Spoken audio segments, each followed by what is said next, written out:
الشيطان الرجيم بسم الله الرحمن الرحيم الحمد لله رب العالمين والصلاة والسلام على أشرف الأنبياء والمرسلين وعلى آله وصحبه أجمعين سبحانك لا علم لنا إلا ما علمتنا إنك أنت العليم الحكيم اللهم افتح علينا حكمتك وانشر علينا من خزائن رحمتك يا أرحم الراحمين ربنا زدنا علما وفهما يا كاشف المشكلات اكشف الحجب عن وجوه هذه المعاني حتى نطلع على خفيات هذه المسائل واحفظنا من الخطأ والضلال فأنت موفق كل أمر وأنت علام الغيوب برحمتك يا أرحم الراحمين وهب لنا يا وهاب علما وحكمة ولرزق يا رزاق كلنا مسهلا وبالخير يا فتاح فافتح لنا وبالهدى وبالعلم كلنا يا عليم مفضلا اللهم علمنا ما جهلنا وذكرنا ما نسينا اللهم اجعل أعمالنا خالصة لوجهك الكريم وصلى الله على سيدنا محمد وعلى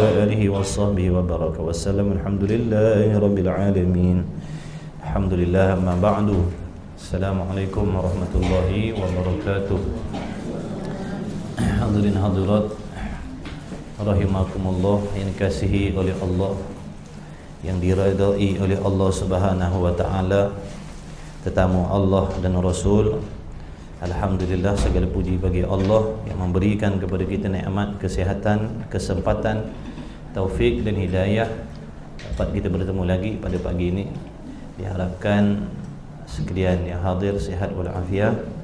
Insya-Allah sama-sama kita memperbaiki dan memperbetulkan niat kita di dalam tujuan hadir ke dalam majlis ilmu ini, serta berusaha menjaga adab kita di dalam majlis ilmu. Mudah-mudahan Allah memberikan kepada kita keberkahan majlis ilmu dan kefahaman, insya-Allah. Allahumma amin ya rabbal alamin.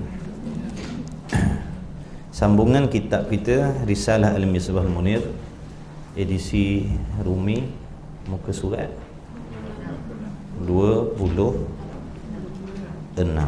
Ada yang pakai Jawi tak? Jawi muka surat? Jawi muka surat 12. Baik, muka surat 26 perenggan 2.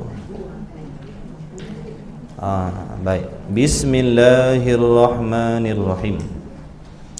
Qala Syekhul Musannifu rahimahullahu ta'ala wa nafa'ana wa iyyakum bi'ulumihi fid daraini amin ya rabbal alamin. La haula wala quwwata illa billah. Maka nyatalah bahawa hukum akal yang tiga itu, harap ingat lagi hukum akal yang tiga, ingat serta faham, iaitu yang pertama wajib pada akal. Apa yang dimaksudkan dengan wajib pada akal? Perkara yang akal kita menghukumkan apa? Mesti ada, mesti sungguh semata-mata, tidak boleh menerima tak boleh menerima tiada. Itu erti wajib akli. Kemudian yang kedua mustahil akli ataupun mustahil pada akal. Apa yang dimaksudkan ataupun apa yang dikehendaki dengan mustahil pada akal? Itu suatu perkara yang akal kita menghukumkan mesti tiada ataupun mesti tidak sungguh, ataupun perkara yang tidak boleh diterima pada akal adanya sekali-kali. Perkara yang akal kita tidak boleh menerima ada sekali-kali. Bahkan akal kita hanya menghukumkan mesti tiada selama-lamanya, tak boleh ada. Itu mustahil akli. Yang ketiganya harus pada akal. Apa pula yang dikehendaki dengan harus pada akal? Iaitu apa? Masya Allah, tabarakallah. Ini semua ulang kaji ni, tanya semua dapat. Masya Allah, tabarakallah. Perkara yang akal kita boleh menerima ada dan tiada. Akal kita boleh menerima adanya perkara itu, ataupun akal kita boleh menerima tiadanya perkara itu. ataupun boleh terima sungguhnya, dan akal kita juga boleh menerima tidak sungguhnya. Okey, dah faham insya-Allah. Boleh halih hari ni. Kalau tak faham tak boleh halih. Baik, maka nyatalah bahawa hukum akal yang tiga itu, apabila kata wajib pada akal, yakni apabila dikatakan wajib pada akal, ataupun bila kita dengar perkataan wajib pada akal ataupun wajib akli, maka terkenalah ataupun dikehendaki dengan kata wajib akli itu kepada barang yang tentu sungguh. Bila sebut wajib akli, nak menunjukkan kepada perkara yang tentu sungguh, tentu sungguh.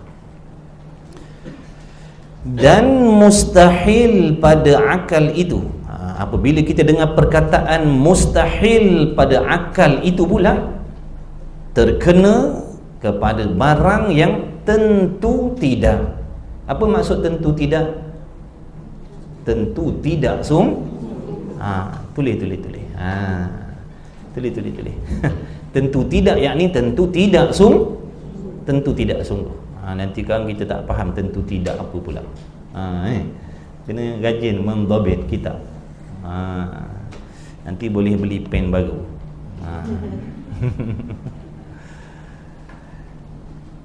Allahumma salli ala Muhammad.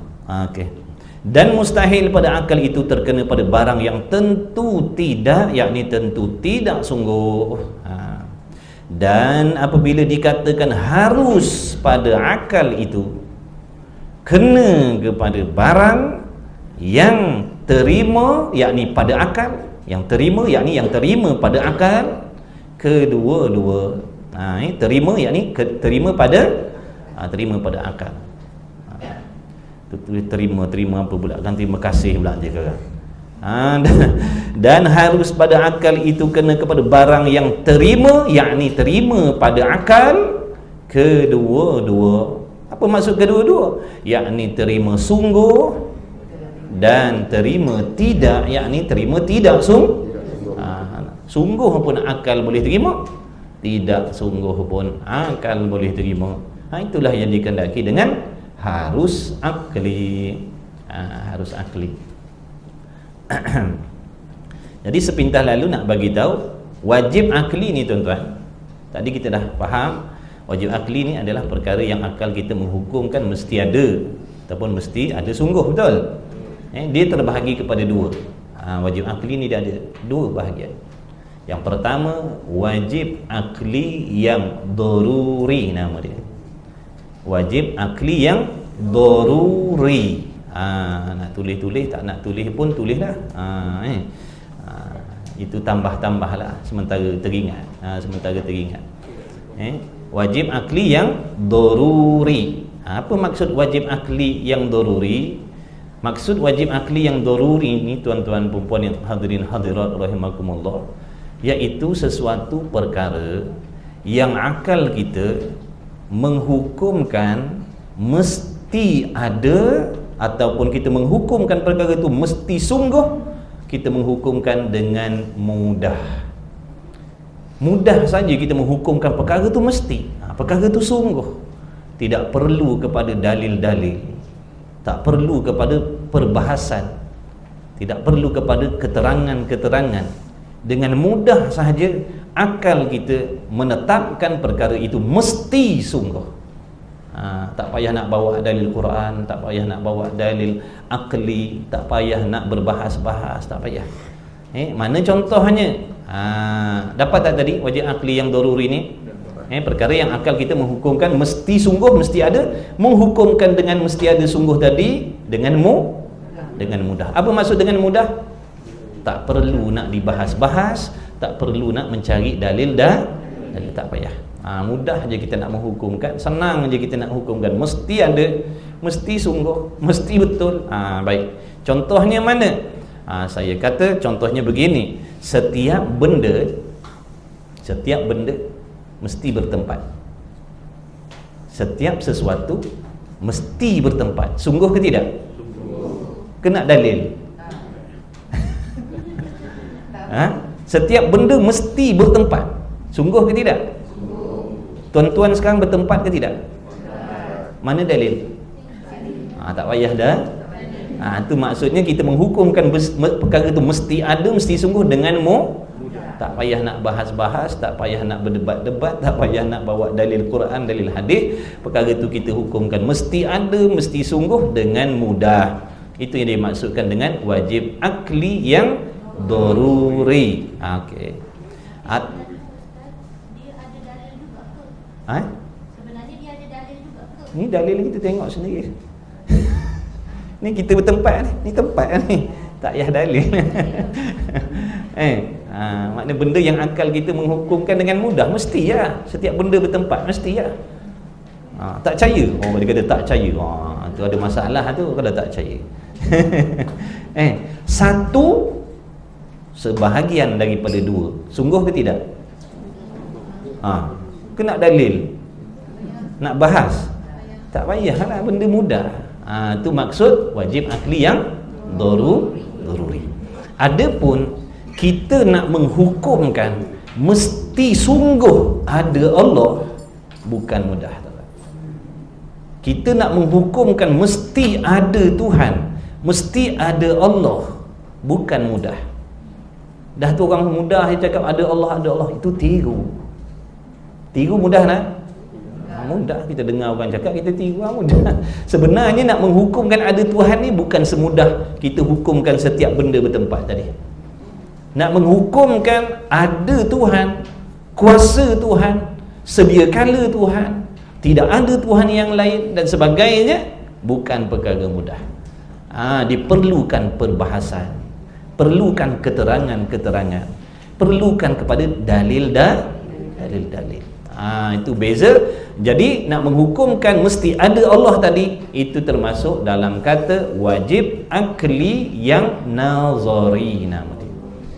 Wajib akli yang nazari. Maknanya bukan mudah kita nak menghukumkan perkara itu mesti ada, bukan mudah kita nak menghukumkan perkara itu mesti sungguh, kerana ia memerlukan kepada perbahasan, perlukan kepada keterangan-keterangan ataupun dalil-dalil. Okey. Begitulah juga mustahil akli tadi. Mustahil akli pun bagi pada dua juga, daruri dan juga nazari. Okey, contoh kita kata handphone ni saya cakap handphone ni tak ada tempat dia. Mustahil. Handphone ni tak ada tempat, ataupun tuan-tuan ni tak ada tempat sekarang ni. Sungguh ke tidak sungguh? Sungguh ke tak sungguh? Saya kata tuan-tuan sekarang ni tidak bertempat. Sungguh ke tidak? Tidak sungguh. Mudah tak nak menghukumkan tidak sungguh tu? Mudahlah. Tapi kita nak menghukumkan tidak ada Tuhan selain Allah, bukan mudah. Nak kena ada perbahasan dan dalil. Itu yang dikatakan mustahil akli yang nazari. Okey, dah lah. Ataupun nak menghukumkan harus pun begitulah juga. Harus akli yang nazari. Contohnya Allah Ta'ala Maha Kuasa memberikan pahala kepada orang yang tidak beribadah. Harus ke tidak? Harus tak Allah Ta'ala nak bagi pahala pada orang yang tidak beribadah? Harus pada Allah. Tapi bukan mudah nak hukum harus tu. Dia berhajat kepada perbahasan, dia berhajat kepada dalil. Okey, dah. Okey, sambung balik.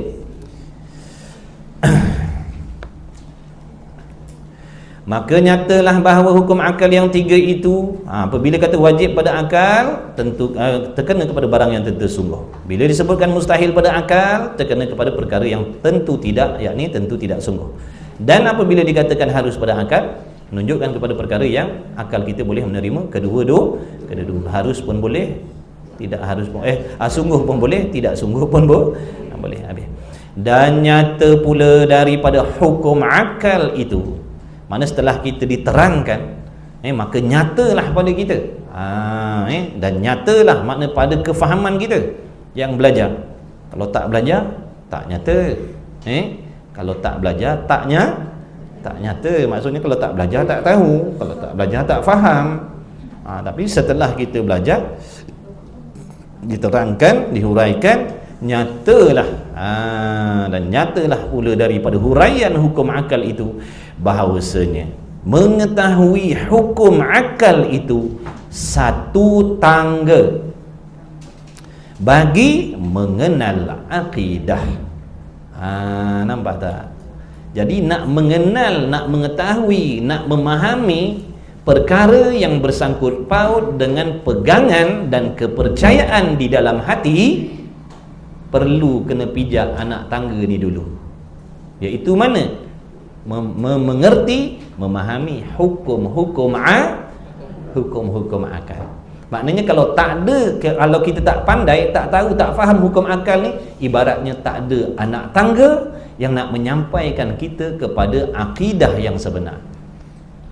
Jawabnya tak akan sampai dah. Kita tak akan faham, kita tak akan jumpa apa itu akidah yang sebenar kalau kita tidak mengerti dan memahami apa itu hukum akal. Nampak tak? Jadi mengetahui akidah yang sebenar wajib ke sunat? Wajib. Maka tangga nak sampai ke situ juga hukumnya wajib. Kerana kalau tak pijak tangga ni, tak sampai situ. Macam kalau tak keluar rumah, tak sampai solat Jumaat, maka keluar rumah jadi wajib. Kalau tak belajar hukum akal ni, kita takkan faham apa itu akidah yang sebenar. Maka belajar hukum akal ni jadi wajib. Tak belajar, berdoa. Kan dah belajar erti wajib, buat dapat pahala, tinggal berdoa. Jadi kalau tak belajar hukum akal ni berdosa. Tak belajar hukum akal ni berdosa. Sebab hukum akal ni nak menyampaikan kita kepada akidah yang sebenar.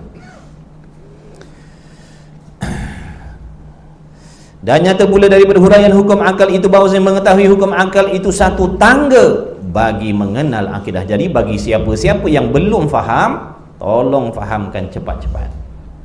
Jangan tangguh-tangguh. Sebelum kita nak teruskan pelajaran nanti yang lagi akan datang, fahamkan ni. Ini penting ni, hukum akal ni. Walaupun 3, kalau tak faham nanti masalah kat depan. Jangan malu-malu nak tanya. Tanya saya tak apa. Tak perlu malu. Saya tak tahu, saya tanyalah orang lain. Saya bukan pandai, pun bebal juga pun, tak erti juga.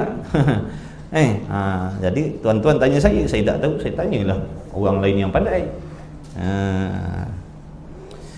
Kita bukan geti, kita bukan alim. Baca pun mengangkat.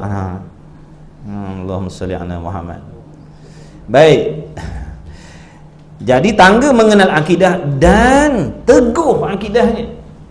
Yang pertama, faham hukum akal ni nak menyampaikan kita kepada pegangan yang sebenar. Akidah tu mana pegangan dalam hati yang sebenar. Yang kedua, dengan mengerti hukum akal ni nak meneguhkan akidah. Satu nak menyampaikan, yang kedua nak meneguhkan. Faham di sini, kalau tak tahu hukum akal ni, boleh jadi akidahnya tak betul.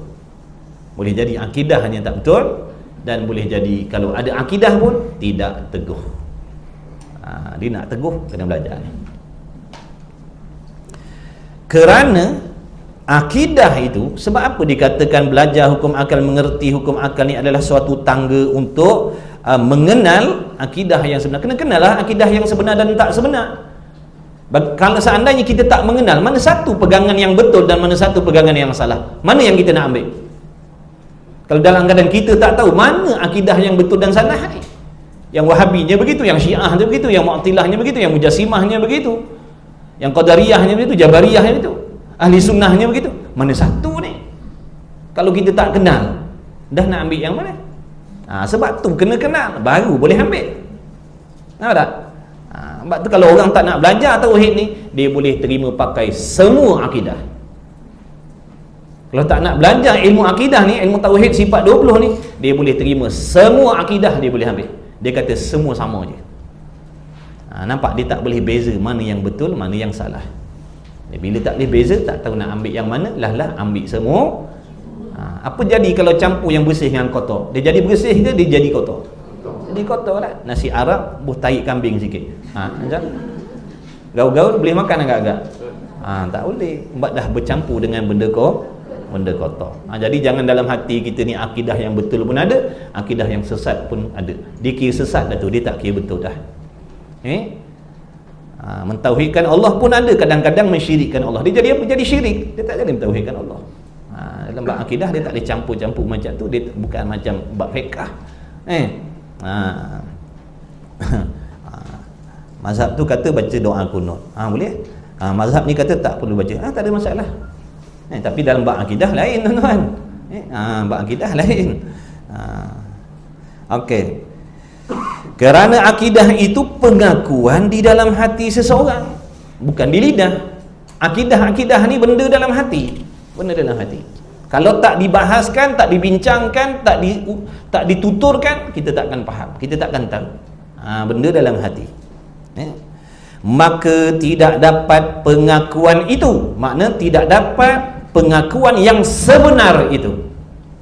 Dalam kitab tu tulis maka tidak dapat pengakuan ataupun pegangan itu, yakni pegangan ataupun pengakuan yang benar itu, melainkan makna baru boleh dapat.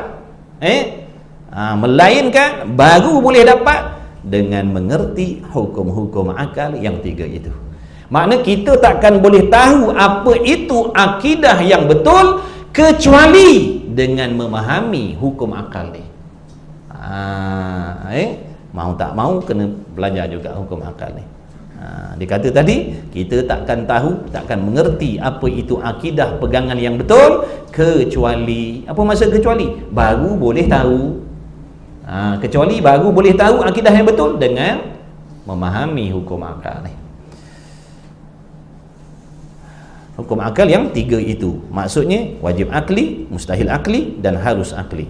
Dan orang yang tidak mengerti hukum-hukum akal tersebut, orang yang tak tahu apa cerita hukum akal ni, hukum akal tu apa, wajib akli, mustahil akli, harus akli tu apa, tak tahu.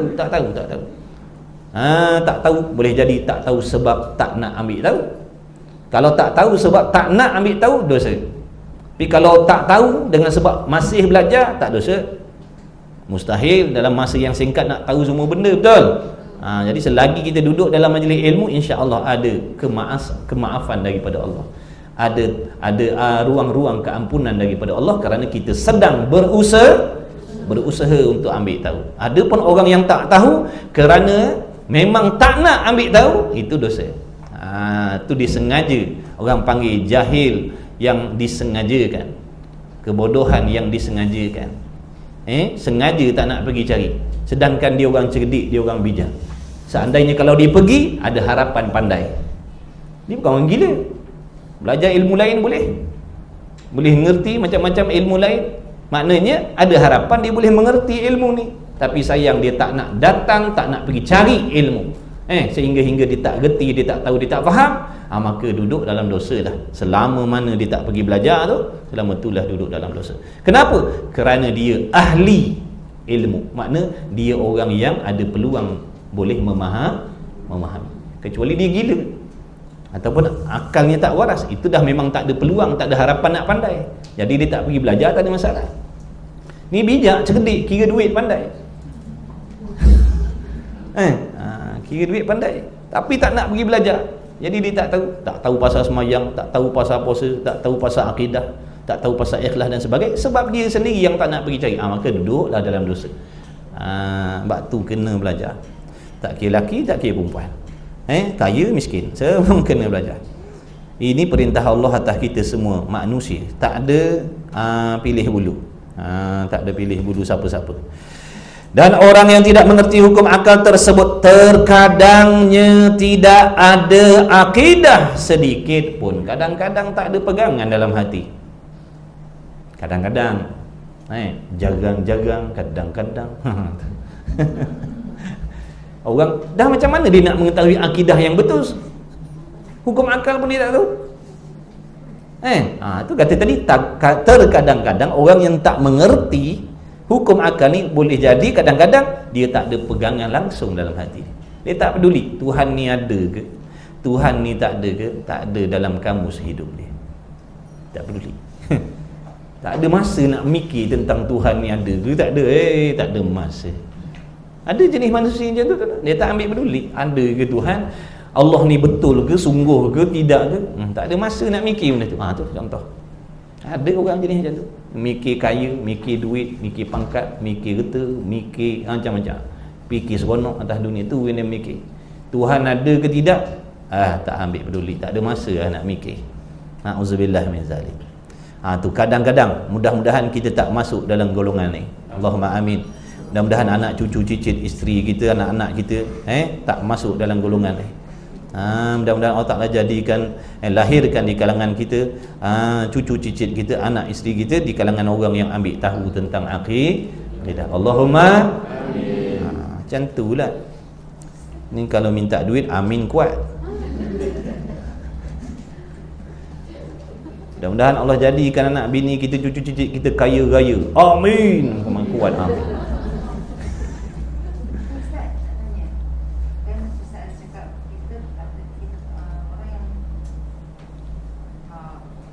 Hilang. Kan berputus dalam hati. Contoh Ustaz kata ada dalam kelas kan orang tu tak solat, tapi dia tahu solat itu wajib. Wajib. Tapi dia tak solat. Tapi sekarang yang masuk hukum akal ni, jadi diterima akal oleh dia yang walaupun dia tak solat, dia akan masuk syurga. Tapi dia tak belajar, dia tak pergi. Dia kata kalaupun sekalipun dia tak solat, dia masuk syurga. Macam yelah sekarang kalau dalam kelas online banyak yang di dalam multimedia kan, semua ustaz banyak cakap teruk-teruk orang Islam, hidup akhir dia tetap di dalam syurga. Jadi sekarang yang saya belajar ni, kan ustaz kata kita ada jadi fasik, kita boleh jadi fasik, kita boleh jadi meninggalkan perintah Allah jadi fasik lah. Meninggalkan perintah Allah tu jadi fasik lah. Tak semayang, tak mengaji, dedah aurat tu jadi fasik. Adakah dia masuk syurga? Masuk syurga. Dia sedar yang dia tetap Islam. Memang dia Islam. Dia Islam. Tapi dia tak boleh belajar, tapi dia tahu dia Islam. Makna dia beriman. Dia beriman. Dia beriman. Cuma Islam atas dunia dia tu tak zahir pada dia tu seorang Islam. Sebab dulu dia kata Islam apa? Amalan zahir. Iman ni amalan hati. Dia tak solat tapi dia beriman. Ada pula yang solat tapi tak ada yang solat tapi tak beriman. Faham tak tu? Solat tapi tak beriman, faham? Solat tapi hati ragu-ragu dengan Allah. Solat tapi akidahnya sesat. Tu contoh orang yang solat tapi kafir. Na'udzubillah. Tapi yang tahu kafir tu Allah. Sebab benda dalam hati dia.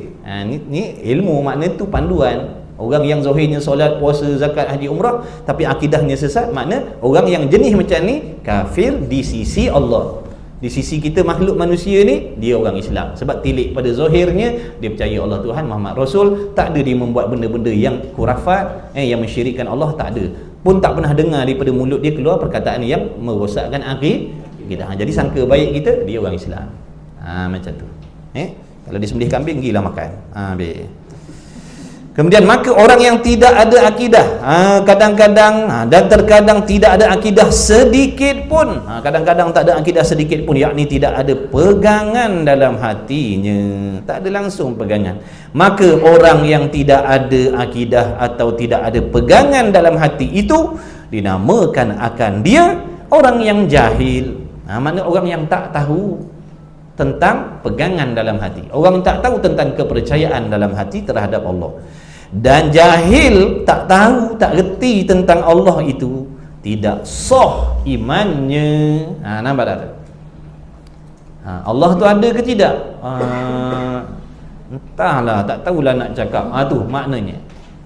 Kalau dalam hati dia macam tu, Allah ni ada ke tidak ni, entahlah. Dalam hati dia, ni kenalah cakap, takkan tak dengar pula. Dalam hati dia kata begini, dia kata Tuhan ni ada ke tidak, Wallahu a'lam lah. Tak tahulah. Dalam hati dia ni, tadi saya cakap, dalam hati dia macam tu. Makna orang ni tidak sah iman dia. Dia semayang, Semayang, tak teringgah semayang. Tapi dalam hati dia, Allah ni ada tidak? Ya ke tidak? Tak tahu. Tak ada pegangan. Dia kafir dengan Allah. Tidak sah imannya, dan apabila tidak sah imannya, apa jadi? Bila iman dalam hati itu tidak sah, dengan sebab dia ragu-ragu tentang ada ataupun tidak adanya Tuhan ni, dia meragui, maka tidak sahlah agamanya. Dengan sendiri memberi kesan Islam dia di sisi Allah pun tidak sah. Islam dia pun, agama dia pun, yakni Islam dia pun tidak sah di sisi Allah. Bila dah Islam dia, agama dia tidak sah di sisi Allah, apa jadi pada segala amal yang dia buat? Apa yang jadi pada segala amal yang dia buat? Ada masa dia puasa, dia zakat, dia haji, dia umrah. Kalau anak kan khidmat mak bapak, kalau isteri sekarang khidmat suami, kalau suami cari nafkah pada anak isteri, tolong sini, tolong sana, bantu sini, bantu sana. Apa jadi? Jadi debu semua. Jadi debu. Kenapa jadi debu? Kerana amalan yang dibuat oleh orang yang tidak beriman tidak diberi pahala oleh Allah. Sekalipun dia orang Melayu, dia bukan syarat Melayu, dia beriman ke tidak. Dalam kubur esok tak tanya kau Melayu ke Cina. Melayu. Okey Melayu boleh. Cina, bangun balik. Mana pula? Neraka ke syurga ke, nak tahu Islam ke tidak, beriman ke kufur. Dia tak tanya kau bangsa apa. Kau Melayu, syurga. Kau India, India tak boleh, India neraka. Ada ke macam tu? Beriman ke tidak? Beriman syurga, tak beriman tempat satu lagi. Na'udzubillah min zalik. Tak kira Melayu ke Arab. Dia orang Arab tapi akidah dia salah, neraka. Dia bukan kira Melayu ke Arab ke Cina ke, dia kira beriman ke tidak. Bangsa tak ada apa masalah, bangsa. Dan makna tidak sah imannya, dan apabila tidak sah imannya, tak diterima imannya, tidak lulus imannya, membawa kepada tidak sah agamanya, yakni tak sah agama di sisi Allah. Kita tak tahu sebab benda dalam hati kita tak tahu. Ini maklumat yang kita belajar ni maklumat, bukan nak kata atas siapa-siapa. Bukan kita nak tuduh sesiapa, orang tu kafir, orang tu ini maklumat. Siapa yang macam ni, dia lah. Siapa langgar lampu merah, dia lah kena zaman. Tak langgar, duduk dia diam. Apa ustaz ni tuduh orang langgar lampu merah? Tuduh siapa? Orang bagi tahu.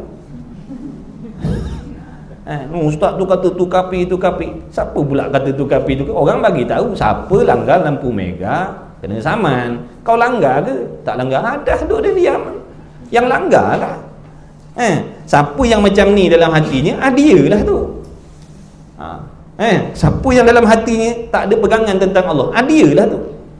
Siapa? Mana aku tahu? Tak tahu. Siapa-siapa lah. Ada jenis macam tu. Ngaji apa tu? Kapi. Tu. So ngaji tak mau. Komplain banyak. Tanya tauliah ada tak? Yang ada tauliah pun kau tak pergi ngaji. Dia tanya, ustaz tu ada tauliah tak? Dah kalau ada tauliah, kau nak ngaji ke tak nak? Masalahnya sekarang ramai ustaz yang ada tauliah pun kau tak pergi. Itu nama dengki namanya. Dah saya ada tauliah ke tak? Mana saya tahu. Siasat lah sendiri.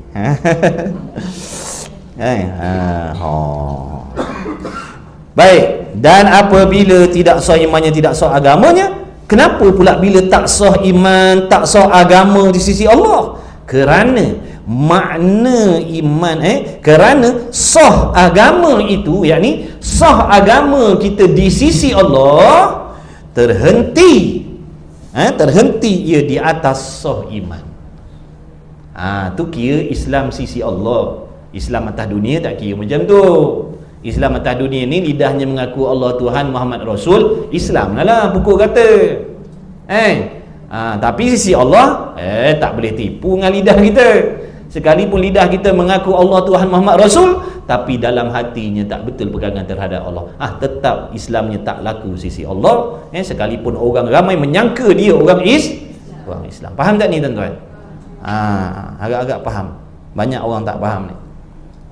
Orang faham bila semayang beriman, bila semayang beriman. Hati ragu-ragu pun Islam juga. Ramai yang faham macam tu. Bila tak ngaji taknya faham. Kerana makna iman itu tasdik di hati. Iman ni maknanya tasdik di hati. Apa makna tasdik? Membenarkan. Dalam hati kita membenarkan, dalam hati kita menyungguhkan, bukan dalam hati kita meragukan, bukan dalam hati mempertikaikan. Tasdik, mengiyakan, menyungguhkan, sekalipun kita tak buat. Solat, hati kita menyungguhkan, memang solat lima waktu ni memang sungguh benar daripada Allah. Dah kita solat, kita tak solat, tu dia beriman. Sebab apa? Hati dia membenarkan. Faham Mengaku hati dengan sekalian barang yang didatangkan, maknanya yang dibawa dengan dia barang oleh Rasul sallallahu alaihi wasallam daripada segala pekerjaan agama. Jadi apa saja pekerjaan urusan agama yang dibawa oleh Rasul sallallahu alaihi wasallam, wajiblah hati kita membenarkan. Semua membenarkan semua, bukan membenarkan sebahagian. Faham? Ada orang membenarkan sebahagian. Yang kena dengan selera dia benarkan, yang tak kena dengan selera dia tak membenarkan. Faham? Ini kafir, na'udzubillah. Tak kira siapa. Tak kira siapa dia. Dia orang besar mana pun, kalau apa yang Rasul bawa sebahagian dia benarkan, sebahagian dia tidak membenarkan, setengahnya dia setuju, setengahnya hatinya tak setuju, maka kafirlah dia. Tak kira lelaki, tak kira perempuan, tak kira kaya, tak kira miskin, tak kira siapa. Yang membenarkan itu adalah dia ditaruh pada hukum fikir atau dengan iman. Makna hukum pun sama. Kalau perkara tu dari segi syarak dah mewajibkan, makna hukum yang kata wajib solat tu ambil daripada Quran hadis. Jadi kalau dia tak membenarkan, makna dia tidak membenarkan Quran dan kafirlah dia. Bab sunat. Sunnah. Ada yang macam contoh, Nabi larang pergi ke mana-mana orang perempuan kan. Tapi ada yang membenarkan, ada yang apa tadi? Lagi satu. Itu orang panggil khilaf. Itu dia termasuk dalam ni. Tak. Apabila ada khilaf, ada ulama yang kata ya, ada ulama yang tidak, itu maknanya ada, itu bukan qat'i hukum tu ada khilaf. Ada yang katakan wajib, ada yang katakan sunat. Itu lain. Ada pun benda yang dah memang ijma' kata wajib, kita tak percaya benda tu. Rosaklah akidah. Ni contoh macam ni. Belajar sifat 20 ijma' ulama wajib. Tiba-tiba dia kata tak wajib. Rosak akidah dia. Menolak ijma' tu rosak akidah tu kan. Tolak ijma' rosak akidah. Sebab ijma' ni benda yang diambil daripada Quran dan tolak ijma' bermaksud menolak Quran dan hadis pada hakikatnya. Jadi sebab itulah kita Quran, pegangan kita Quran, hadis, ijma' ulama dan juga qiyas. Jangan pakai Quran dan hadis saja. Kita tak reti. Sebab itulah perlu kepada ulama yang menterjemahkan, menghuraikan Quran dan hadis itu, sehingga kita baru boleh ambil manfaat daripada Quran dan hadis. Kalau nak harap kita sendiri korek, mati hidup semula 10 kali pun taknya faham. Mati hidup balik, taknya reti nak keluarkan hukum daripada Quran tu. Apa alat yang kita ada nak korek hukum dalam tu? Dan kadang-kadang jadi orang yang tak tahu hukum akal ni, kadang-kadang jadi kafir. Kadang-kadang boleh merosakkan akidah pula. Kenapa pula boleh jadi kafir? Dengan sebab tidak mengetahui hukum-hukum akal yang tersebut. Seperti ni contoh.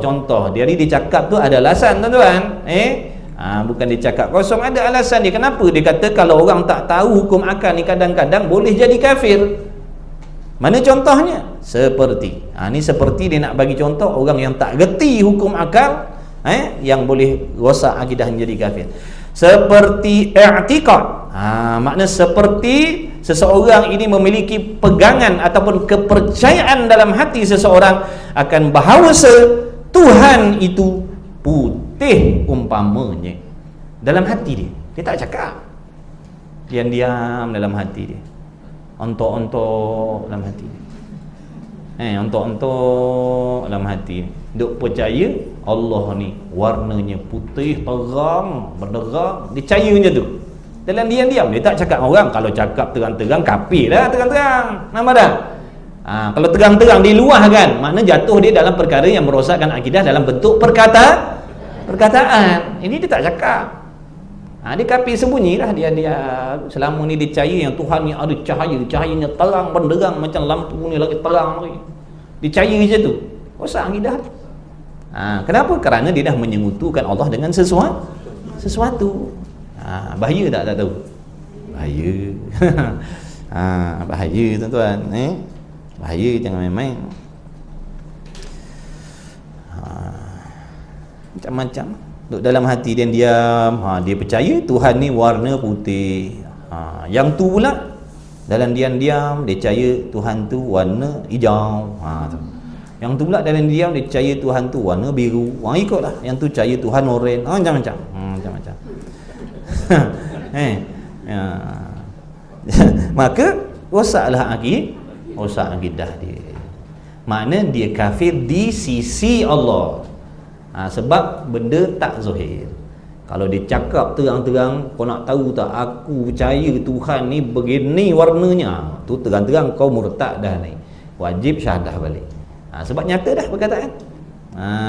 Wajib lah. Nyata dah perkataan yang memurtadkan dia. Ni dia diam. Ni diam-diam ni bahaya ni. Orang tak boleh tegur. Orang tak tahu nak tegur, mana kita tahu dia salah. Nampak dia semayang, nampak dia puasa, lidahnya kata Allah Tuhan Muhammad Rasul, mana kita tahu rosak akidah dia. Bila dibahaskan, bila kita belajar ilmu akidah ni, barulah terkeluar benda-benda tadi tu. Baru nampak, salah rupanya begini, salahnya begitu, tak boleh begini, tak boleh begitu.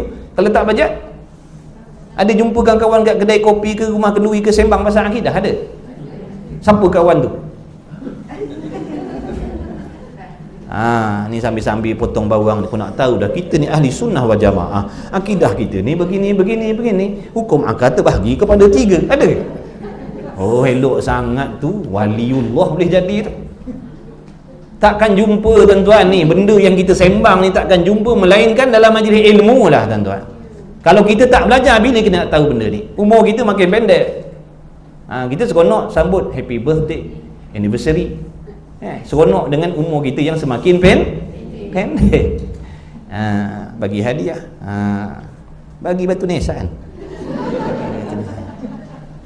happy birthday to you, abang bagi batu nisan, siap tulis nama, tarikh buat tanda soal, hampir, tarikh hampir, insya-Allah. Kemudian katanya musannif lagi Allahumma salli ala Muhammad. Sungguh bila kita belajar baru nampak, rupanya macam ni. Ingatkan boleh caya ikut suka hati, senang-senang, pandai-pandai, rasa-rasa. Dah, mana boleh? Tak boleh rasa-rasa. Kemudian iktikad orang bahawanya Tuhan itu putih umpamanya. Kenapa pula dia tu boleh jadi rosak akidah, jadi kafir? Kerana orang yang iktikad Tuhan tu putih misalnya, itu ialah orang yang menyerupai ataupun menyerupakan. Orang yang menyerupai makna orang yang menyamakan, menserupakan Tuhan akan sesuatu daripada makhluk ini. Dipanggil orang yang mensyirikkan Allah, menyengutukan Allah, mensyirikkan Allah, menyamakan Allah. Mensyirikkan Allah, menyamakan Allah, menyengutukan Allah. Adik-beradik dia. Maka iaitu Tuhan tu putih. Jaga iaitu tu. Iaitu tu ada tempat rujuk tu. Maka iaitu Tuhan putih mustahil.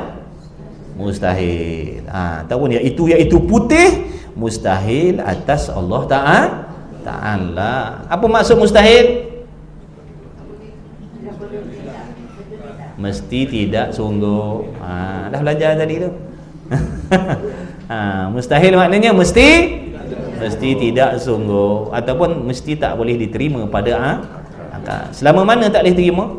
Selama-lama tak boleh terima. Selama-lama tak boleh terima. Tuhan tu warna putih, tak boleh terima pada akal, selama-lamanya tak boleh terima. Macam tu lah. Itu makna mustahil.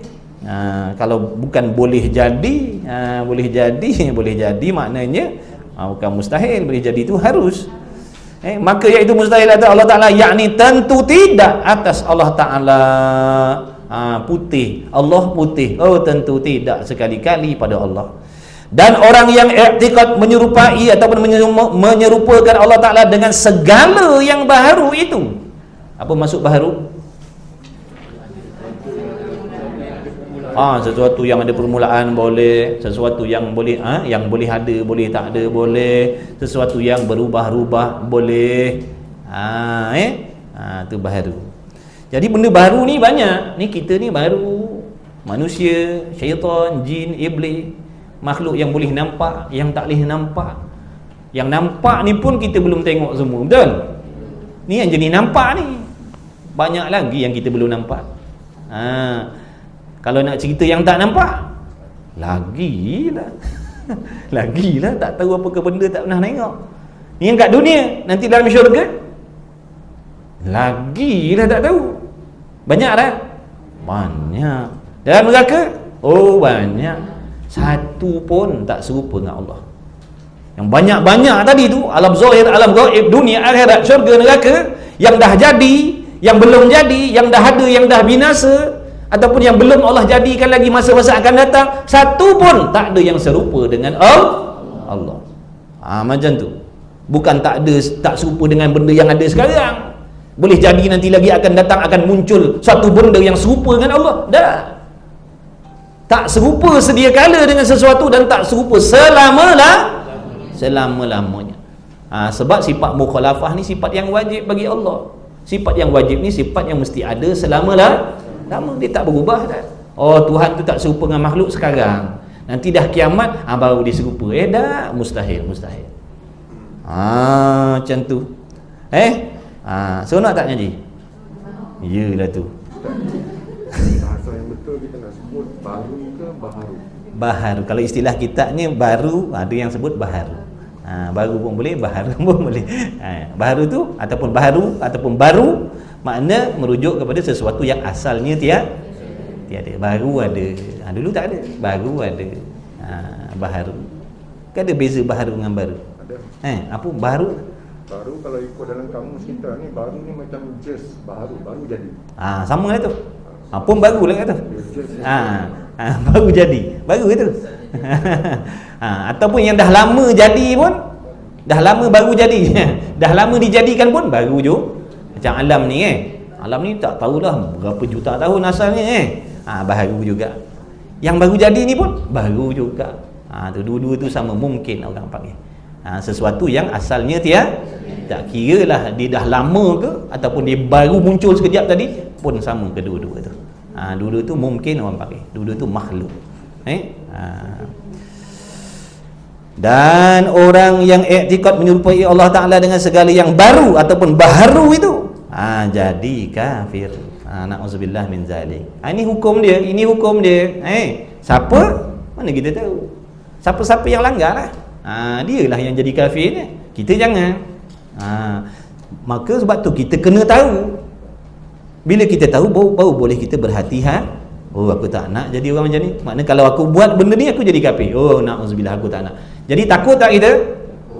Barulah kita boleh berhati-hati. Sebab kita dah ada ilmu. Kalau kita tak ada ilmu, tak tahu, kita langgau je.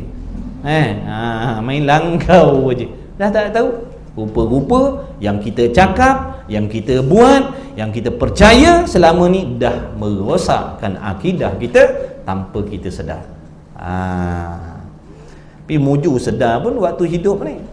Taubat sungguh-sungguh dengan Allah. Taubat sungguh. Andai katalah sebelum ni ada benda-benda macam ni dalam hati kita, taubat sungguh-sungguh dengan Allah. Allah Maha Pengampun. Jadi sekarang ni Allah nak bagi kesedaran kepada kita betapa pentingnya belajar ilmu tauhid ni, supaya jadi iktibar untuk kita mendidik anak-anak kita. Contohlah sebelum ni ada benda-benda yang kita dah sebut banyak-banyak ni ada dalam diri kita yang merosakkan akidah. Kenapa jadi macam tu? Asbab kita tak belajar dulu. Sekarang baru kita tahu. Mudah-mudahan timbul penyesalan. Jadi daripada penyesalan ni lah akan menarik kita kepada bertaubat kepada Allah sungguh-sungguh. Allah Maha Pengampun kalau kita sungguh-sungguh. Kalau kita ikhlas sungguh-sungguh bertaubat, Allah Maha Pengampun. Jangan putus asa daripada rahmat Allah. Jangan pernah putus asa daripada rahmat Allah. Orang yang berputus asa daripada rahmat Allah, orang yang berjahat sangka dengan Allah. Jahat sangka dengan Allah ni dosa besar. Wajib kita percaya Allah akan mengampunkan dosa tu. Dan daripada tu Allah Ta'ala nak bagi kita pelajaran betapa pentingnya belajar agama ni. Lebih-lebih lagi tauhid ni. Makna aku dah terlewat. Ini pengajaran. Jadi aku tak nak anak aku, keturunan aku jadi macam aku. Cukuplah aku yang lalui. Dan insya-Allah kalau begitulah dalam hatinya, insya-Allah asbab daripada dia nanti akan terbit. Maknanya keturunan yang ambil berat tentang ilmu agama, insya-Allah. Jadi Allah tak sia-siakan jadi benda tu. Semua ada hikmah. Ada orang kata kenapalah sekarang baru aku. Jangan tanya, Allah atur molek dah tu. Kenapalah sekarang baru Allah pilih aku belajar. Kenapa tak macam budak-budak kat tahfiz tu 9 tahun dah duduk tahfiz. Dah kita tahu hujung jatuh dia selama mana dia duduk tahfiz tu. Kita tahu hujung jatuh dia bagaimana besok. Kita tak tahu. Berapa banyak orang yang awalnya beramal akhirnya maksiat. Kita ni mujur ni, makna dah nak sampai ke penutup ni Allah ambil kita. Mudah-mudahan istiqamah sampai kita mati. Kalau daripada muda dulu kita belajar, belum tentu lagi sekarang kita duduk dalam majlis ilmu, tuan-tuan. Berapa banyak orang yang dah belajar mula-mula dulu sekarang dah relax dah. Tak peduli dah sebab apa, aku dah belajar. Buat apa nak belajar lagi? Rugi tak? Maksudnya walaupun dia tak buat benda maksiat, penutup dia tu bukan sebagai orang yang belajar agama, rugi lah. Tu hikmah dia. Kita kena syukur banyak-banyak. Ya Allah, alhamdulillah, mujulah kau ambil aku umur macam ni. Mudah-mudahan aku istiqamah dan mati aku dalam keadaan aku sedang sibuk berbimbang memikirkan tentang ilmu. Kalau tak dulu fikir tentang duit, tentang projek, tentang apa, sekarang ni fikir pasal malam ni kuliah, malam tu kuliah. Mana dalam hati ni dah tertambat dengan ilmu, tuan-tuan. Ini kemuliaan. Masuk dalam golongan orang yang insya-Allah akan diteduhkan oleh Allah di bawah bayang arash di hari kiamat besok. Orang yang hatinya sentiasa bergantung, terikat dengan majlis-majlis ilmu ataupun terikat dengan masjid. Kenapa terikat dengan masjid? Dengan ibadah maksudnya. Tak kira lah masjid, makna hatinya terikat dengan ibadah. Sekalipun tubuhnya di luar masjid, tapi hatinya sentiasa memikir nak beribadah di masjid. Jadi cerita masjid ni goleknya tempat ibadah. Ni teringat besok kuliah ni, petang besok gini. Dia tak ada mikir lain dah. Tu hatinya sentiasa bergantung nak belajar. Matinya dalam sebagai penuntut ilmu, matinya syahid. Allahumma amin. Tapi betulkan niat kita. Tapi kalau niat kita salah, habis, rugi kita. Walaupun mengaji, tapi niatnya salah, habis. Nak orang kata kita rajin, tak nak orang kata kita begini, jadi aku pergi belajarlah, baru orang tak cakap. Tak kena tu. Dibetulkan niat kita. Sebab dalam apa jua amal ada musuh kita, ada musuh iaitu nafsu dan syaitan yang sentiasa nak merosakkan kita punya ibadah. Dia tak boleh rosak kat sini, dia rosak kat situ. Tak boleh kacau sini, dia kacau situ. Sebab tu kita kena berhati-hati. Kena belajar ilmu tasawuf. Tasawuf ada baca sini Kitab apa? Muka surat apa?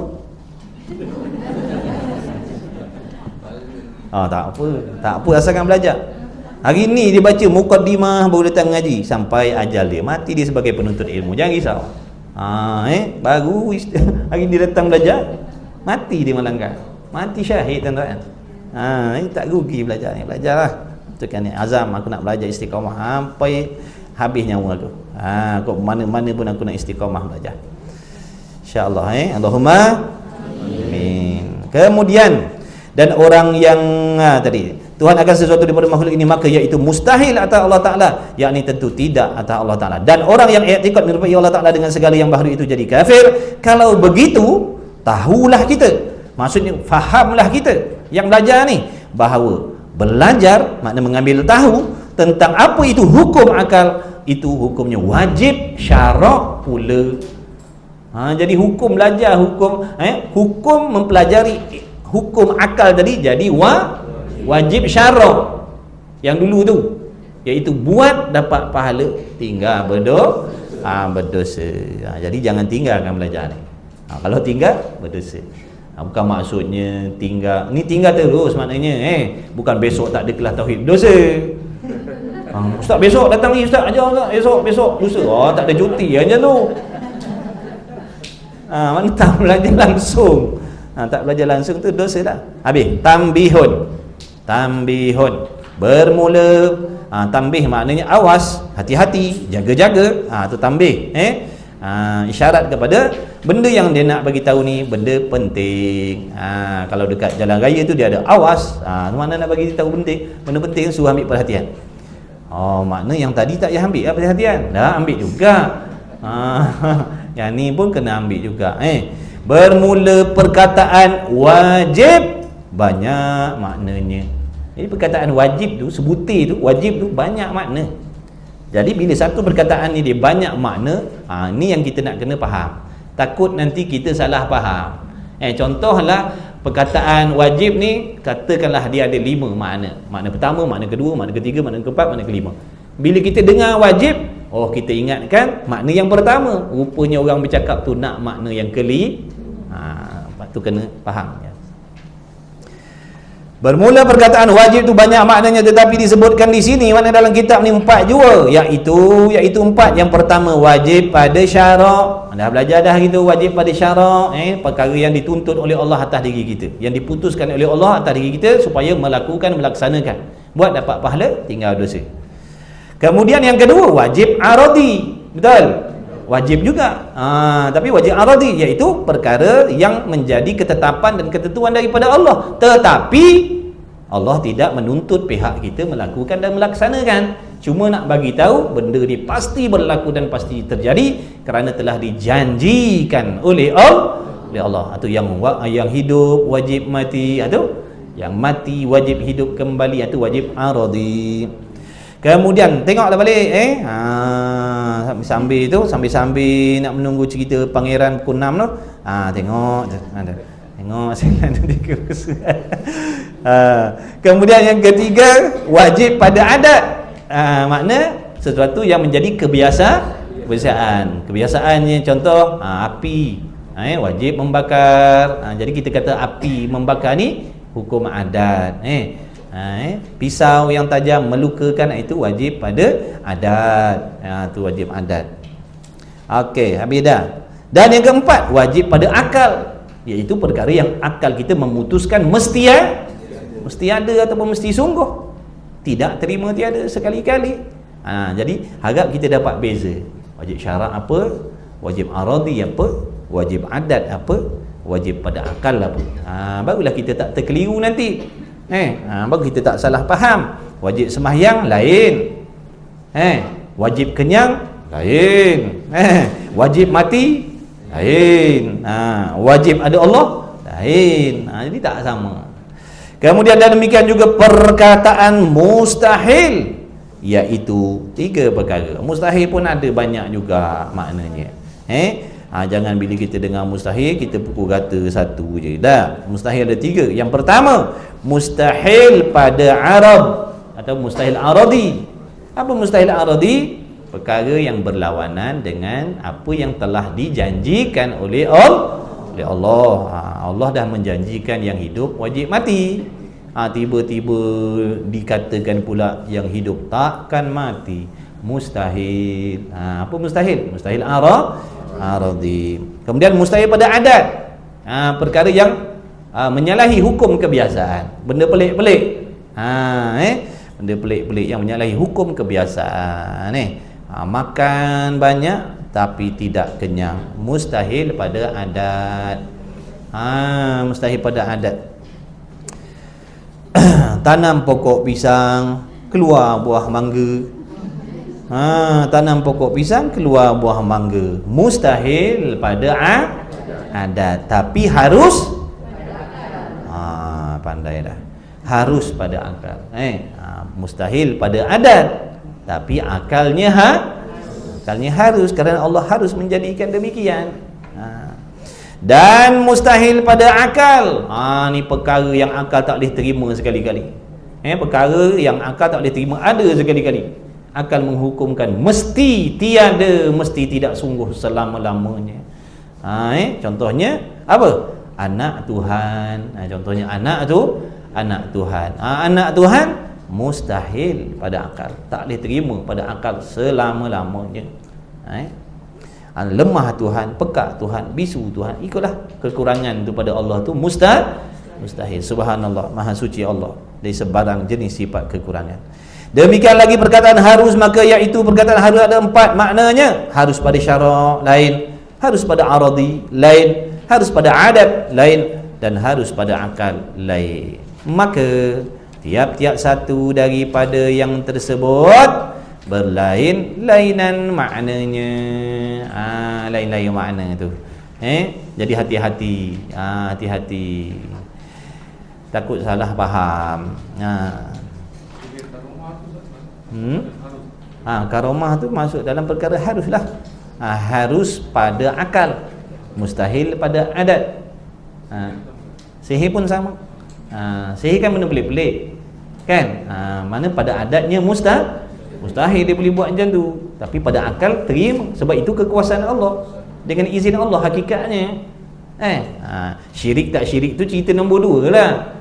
Cuma nak ceritakan yang dia orang buat black magic tu, ada yang jenis trik, ada yang jenis memang guna sihir sungguh. Makna benda tu harus pada akal. Akal boleh terima. Dia nak terbang ke, dia nak melayang ke, dia nak keluarkan air daripada tangan dia ke, ikutlah macam-macam sihir tu ada. Maknanya benda tu akal boleh terima, jangan tak percaya pula. Makna kita percaya itu kekuasaan Allah, bukan percaya ke dia tu ada kuasa.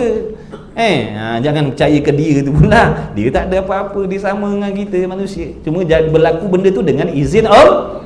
Allah tak izin tak jadi. Allah tak izin tak jadi. Begitulah juga dengan karamah, begitulah juga dengan mukjizat. Kalau bukan dengan izin Allah tak jadi benda pelik-pelik tu.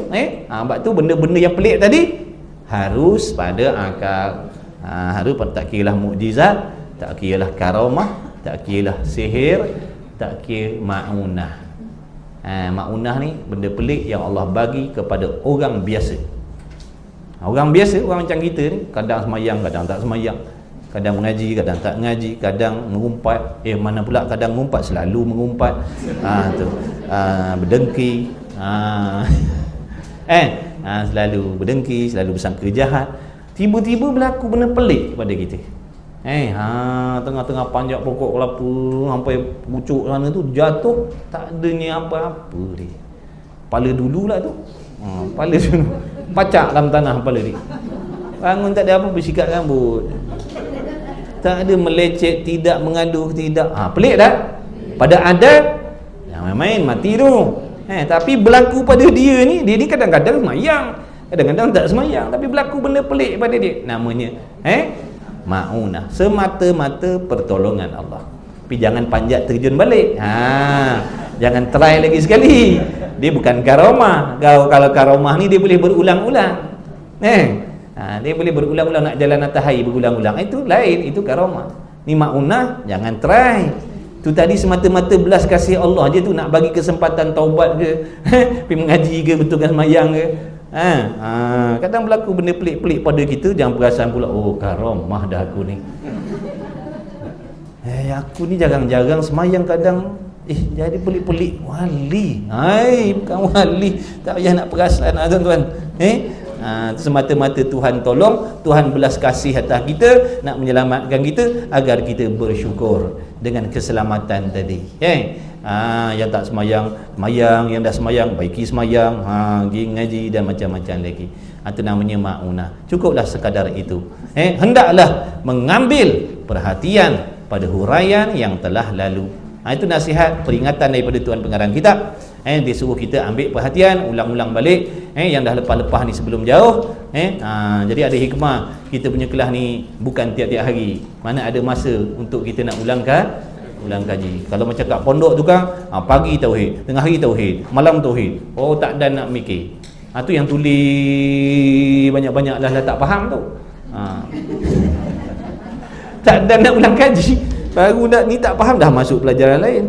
Tak faham masuk pelajaran lain, nanti yang buka tutup, buka tutup, buka tutup, buka tutup, buka tutup, habis. Khatam kitab. Habis dah, cukup dah. Bismillahirrahmanirrahim. Alhamdulillahirabbil alamin wassalatu wassalamu ala Rasulillah wa ala alihi. InsyaAllah sama-sama kita doa kepada Allah. Ada soalan lagi.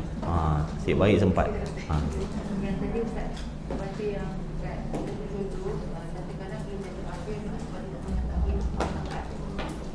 Jadi dia jadi kafir sebab macam dia tak ada kedudukan. Macam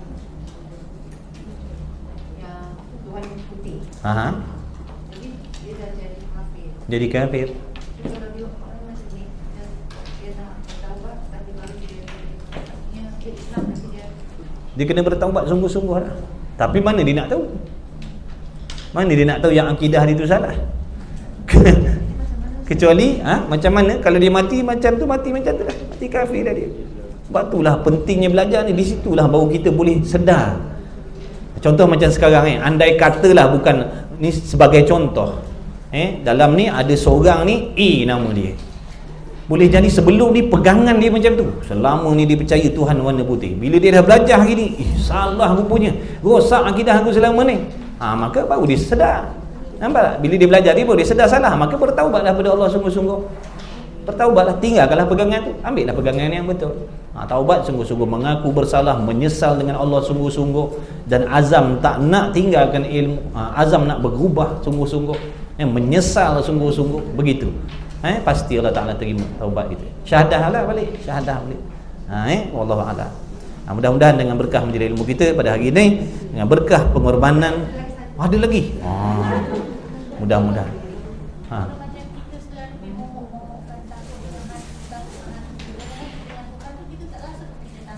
Tu seram, tu seram.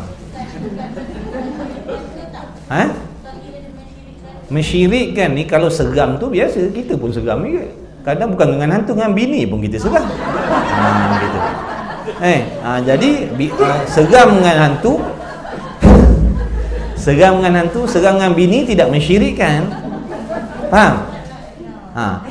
Apa makna syirik? Faham balik apa makna syirik? Dalam hati kita menyamakan setan, jin, iblis tadi macam Tuhan. Menyengutukan, mensyirikkan. Menyengutukan pada pihak mana? Contoh, kita meyakini bahawasanya jin ni dia ada kuasa mendatangkan mudarat pada diri kita. Itu mana syirik lah tu. Kalau setakat seram tak jadi masalah. Kita pun seram, selalu seram. Tapi kalau dalam hati kita beriktikad bini kita ada kuasa memudaratkan kita, syirik lah. Dia percaya laki dia ada kuasa mendatangkan mudarat pada diri dia, syiriklah dia dengan Allah tu. Bukan syarat dengan jin. Dengan manusia pun sama. Kita percaya duit boleh memberikan sesuatu, duit ada kuasa macam Tuhan memberi sesuatu, kafirlah dia, syiriklah dia tu. Sebab tu setan-setan ni, iblis-iblis setan ni, dia suka kadang-kadang menjelma pada tempat-tempat yang kebiasaannya berlaku kemalangan dan sebagainya. Dia selalu menjelma kepala je Melaya. Abadan tu. Separuh pinggang je naik motor. Gitu. Kenapa tu? Apa tujuan dia tu? Dia nak menghasut kita supaya kita beriktikad, makna percaya dalam hati selama ni kemalangan, kemudaratan yang berlaku di sini kuasa dia. Dia nak kita percaya sampai tahap tu. Nampak tak? Dia nak orang percaya bahaya kemudaratan yang berlaku di situ disebabkan dia. Makna sampai orang iktikad benda ni ada kuasa mendatangkan kecelakaan. Nampak tak? Dia nak orang percaya sampai macam tu. Jadi bila orang percaya sampai macam tu, makna dekat selekoh tu ada setan jin iblis, dia ada kuasa memudaratkan kita. Makna kalau kita lalu situ tak jamu dengan McDonald, KFC, kita tak lepas. Contohlah, sehingga jadi iktikad dia, kepercayaan dia, sehingga dia memberi kesan dia memberikan sesuatu, mempersembahkan sesuatu, kerana kalau tak buat macam ni nanti aku mudarat. Tu jadi syirik lah kalau macam tu. Kalau setakat seram-seram tak ada masalah. Jangan hati tu yakin yang dia ada kuasa macam Allah, dia boleh memberi manfaat, dia boleh memberi mudarat macam Tuhan. Itu baru syirik, tak kira dengan setan, jin, iblis, dengan siapa-siapa pun samalah. Mempercayai selain Allah macam Allah. Sama ada mempercayai selain Allah tu pada menyerupakan Allah pada pihak zatnya, ataupun menyerupakan makhluk lain pada pihak dengan Allah pada pihak sifatnya, ataupun menyerupakan makhluk lain serupa dengan Allah pada pihak perbuatannya, maka syiriklah dia. Dah. Okey. Ada lagi. Wah, okey. Okey, last. Saya pernah kerja di pulau. Dan ada satu kematian berlaku dekat situ lah. Jadi bila berlakunya satu mayat yang ditemui di kawasan pulau kita kerja tu, jadi majikan saya yang besar di atas tu, dia akan buat something like ritual tau. So, Di Muslim ke tidak? Muslim. Tapi bekerja dan dekat pulau tu, majoriti orang Melayu lah. Orang Islam lah, Melayu ke Islam? Okey, lepas tu? Okeylah, agama Islam lah. InsyaAllah sakit baik Okey, lepas tu? Dia join sekali? Macam ritual tu, pekerja disuruh macam dia beri makan pada laut. Jadi, Buang ancak. Tu benda-benda syirik lah tu. pekerja yang buat, Rosak akidah. alamak. Rosak akidah. Tapi kita tak nampak Ustaz dia suruh buat sesuatu. Tak beriman lah saya Ustaz. Taubat kepada Allah. Sebab itulah penting tadi tu. Makna kita jangan maksudnya menyertai aktiviti keagamaan, lebih-lebih lagi benda yang macam tu. Jangan kita melibatkan diri. Kita kena ada ketegasan, kita orang Islam. Itu kepercayaan awak. Awak nak buat macam itu kepercayaan awak. Awak dah memang duduk dalam kafir. Saya beriman. Saya tak boleh sertai benda-benda macam tu. Taubatlah sungguh-sungguh dengan Allah. InsyaAllah Allah Maha mengetahui. Wallahu a'lam wa ilmuhu atam. Bismillahirrahmanirrahim. Alhamdulillahirabbil alamin wassalatu wassalamu ala Rasulillah wa ala alihi. Allahumma rabbana fa'na bima 'allamtana rabbana 'allimna alladhi yanfa'una rabbana faqih ahlana wa qurabati lana fi dinina ma ahli kutri untha wa dzakar wa sallallahu ala sayidina Muhammad wa ala alihi wa sahbihi wa baraka wa sallam. Walhamdulillahirabbil alamin. Taqabbalallahu minkum minna wa minkum taqabbal ya karim.